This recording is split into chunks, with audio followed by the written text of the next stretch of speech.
중대재해처벌법에 대해 들어보신 적이 있나요? 들어본 적은 있는데 정확하게 무슨 내용인지는 모르겠습니다. 글쎄요. 처음 들어보는 것 같은데 혹시 언제부터 시행된 거죠? 아니요, 처음 들어보는데 혹시 언제 만들어지나요? 중대재해처벌법은 어떤 법일까요?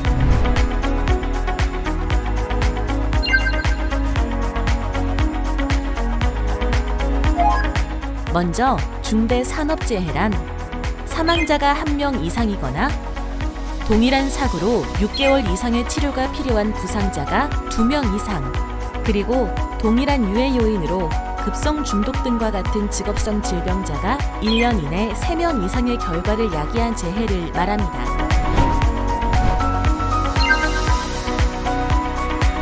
중대재해처벌법에서 정의한 경영책임자로는 사업을 대표하고 사업을 총괄하는 권한과 책임이 있는 사람, 또는 사업의 대표자에 준하여 안전보건에 관한 업무를 담당하는 사람이 해당됩니다.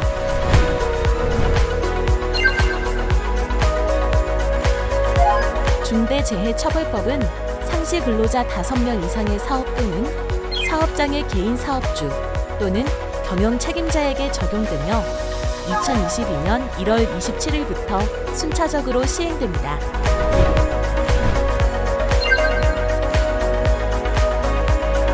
사업주와 경영 책임자 등은 사업 또는 사업장에서 종사자의 위험을 방지하기 위해 다음 각호에 따른 조치를 준수해야 합니다.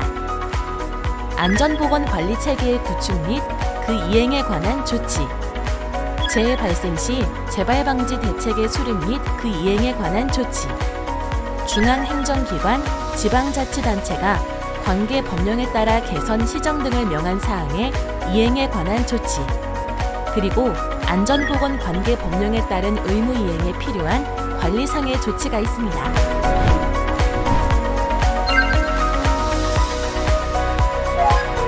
만약 해당 의무를 이행하지 않거나 인명피해가 발생하는 경우에는 다음과 같은 책임을 묻게 됩니다.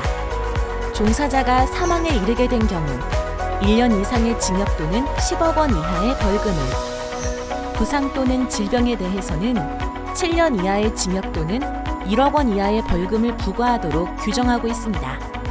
또한 해당 법의 양벌 규정으로는 경영 책임자 등의 위반 행위에 대해 법인 또는 기관에도 벌금형을 부과하며 종사자의 사망 시에는 50억 원 이하의 벌금을 부과합니다.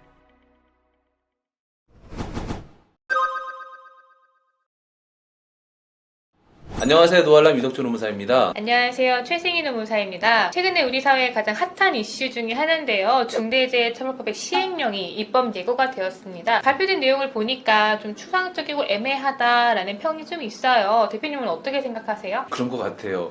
경영자가 1년 이상의 징역형이랑 또 법인은 50억 정도의 과중한 그 벌금을 무는 굉장히 중요한 사항이었기 때문에 이번에 시행령에 정확하게 명시됐어야 되는데 애매하고 추상적으로 돼 있어서 과연 이 법률로 우리 사업장에 안전한 일터를 만들 수 있는지 의문인 게 사실입니다. 그 관련해서 굉장히 좀 주요한 질문들을 좀 모아서 좀 살펴보는 시간을 갖도록 하겠습니다. 사고가 발생하면이 뭐 사업주나 경영 책임자들은 무조건 처벌을 받는 건가요?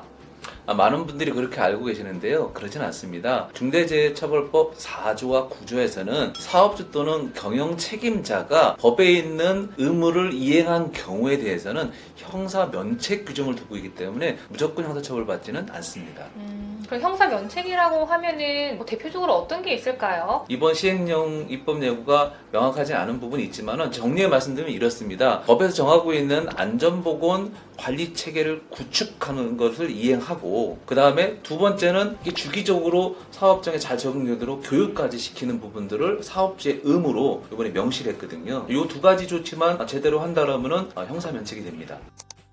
근데 이번에 시행령을 보니까 좀 특이한 게 있더라고요. 뭐 중대재해와 관련해서 사전적이고 사후적인 뭐 매뉴얼을 만들라는 의미인 것 같아요. 이것도 조금 자세히 말씀해 주시겠어요? 네, 이게 이제 4조 7호에 대한 내용인데요. 우리는 그냥 중대재해가 발생하지 않도록 조치해야 된다 이렇게만 알고 있는데, 그 사업장의 위험성에 맞는 작업 중지, 대피, 부호, 그 다음에 그 후 어떻게 조치할 건지에 대한 사전적 매뉴얼을 만들고, 또 혹시 중대재해가 발생이 되면 어떻게 긴급 조치를 할 건지 그것이 어떻게 그 업무들을 처리할 건지에 대한 사전적, 사후적 매뉴얼들을 만들어서 1년에 2번, 6개월에 한 번씩 반드시 점검하고 또 근로자들한테 이것을 주지시켜서 산업재해가 발생하지 않도록 하는 의무를 부여했어요. 그래서 이 중대재해 매뉴얼을 그 회사에 맞게끔 만들라는 게 여기에 굉장히 핵심적인 내용이기 때문에 대기업에서는 이게 가능해도 중소기업에서는 좀 어렵지 않을까 그런 생각이 듭니다.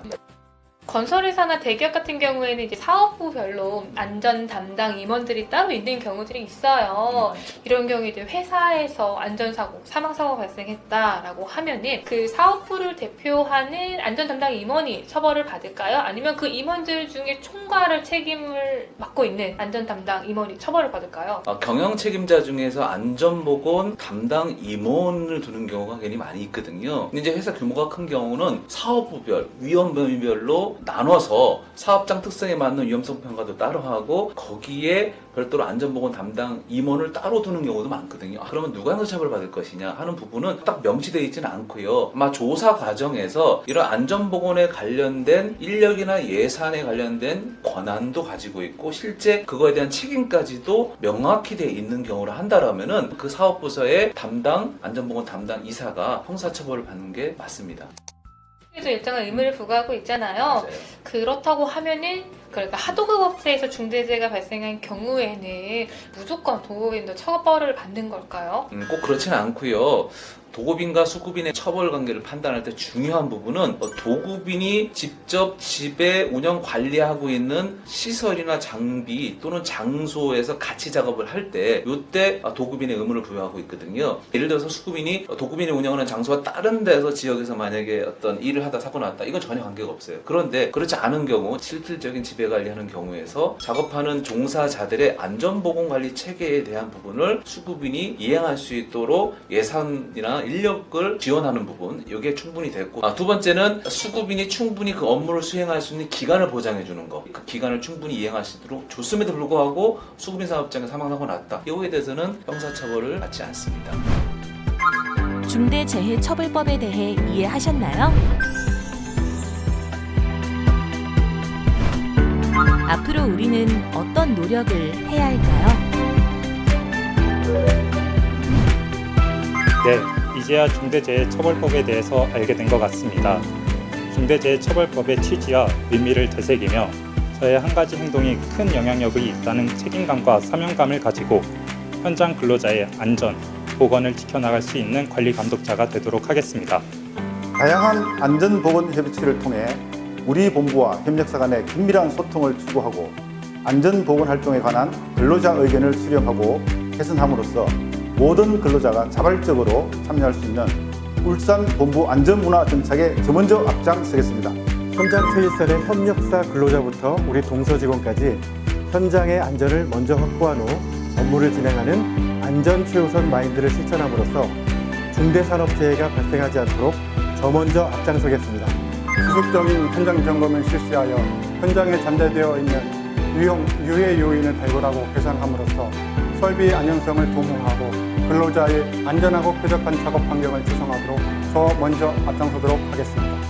협력사를 포함한 우리 본부 전 직원들을 대상으로 유해 위험 작업에 관한 안전교육을 정기적으로 실시하여 유해 위험성을 각인시키고 비상사항에 대비하기 위한 선제적 훈련을 통해 사고 피해를 최소화시킬 수 있도록 저 먼저 앞장서겠습니다. 작업 전 현장 안전보건 조치사항을 한 번 더 점검하고 개인 안전보호구 착용과 작업 절차의 철저한 준수를 통해 중대산업재해 예방에 저 먼저 앞장서겠습니다.